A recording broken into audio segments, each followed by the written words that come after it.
Salut, ici Philippe. Donc dans cette vidéo, je vais vous montrer comment on peut utiliser autre chose que du texte pour poser la question. Donc, qui veut dire qu'on peut avoir soit une image et demander aux étudiants de regarder l'image et ensuite répondre, ou une vidéo, ou autre chose. Donc, pour le faire, on doit déjà être dans un questionnaire. Donc, je suis ici dans un questionnaire, test 1. Je vais cliquer ici sur Inclure ou modifier les questions. De là, je pourrais créer une nouvelle question et ensuite insérer la vidéo, mais je peux aussi prendre une question existante.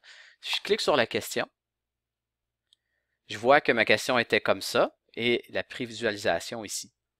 Mais c'est possible pour moi, si je clique dans la boîte qui est ici et je clique sur le petit bouton qui a l'air d'un petit triangle, un play, un pause, toutes ces choses-là, clique là, je vois apparaître plein d'options de choses que je peux déposer dans le texte de la question. Donc, un objet du portfolio, un YouTube, n'importe quoi. Donc, qu'est-ce que je vais faire ici? Je vais aller dans YouTube. Je vais faire une recherche pour une vidéo que je sais que j'aimerais mettre dans le texte de la question pour que l'utilisateur visionne la vidéo et ensuite répondre à la question. Donc, je vais tout simplement sélectionner ici, faire suivant et inclure.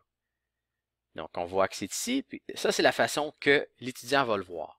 Donc, évidemment, il peut faire jouer la vidéo directement dans le questionnaire et ensuite répondre à la question. C'est aussi possible, si je viens ici et je supprime la vidéo, d'ajouter une image. Donc, parfois, on a des diagrammes ou des choses comme ça qu'on a sorties d'une autre application qu'on aimerait mettre dans un questionnaire pour permettre à l'étudiant de répondre. On clique ici sur la petite photo ou la petite caméra, mon poste de travail, téléversé.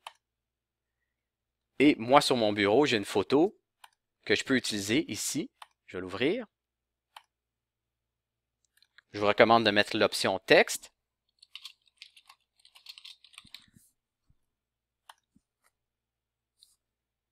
Je vais enregistrer. Et maintenant, on voit à droite ici que l'étudiant va voir la question, la photo et le choix de réponse. Évidemment, présentement, ça n'a pas vraiment de sens, mais c'est correct.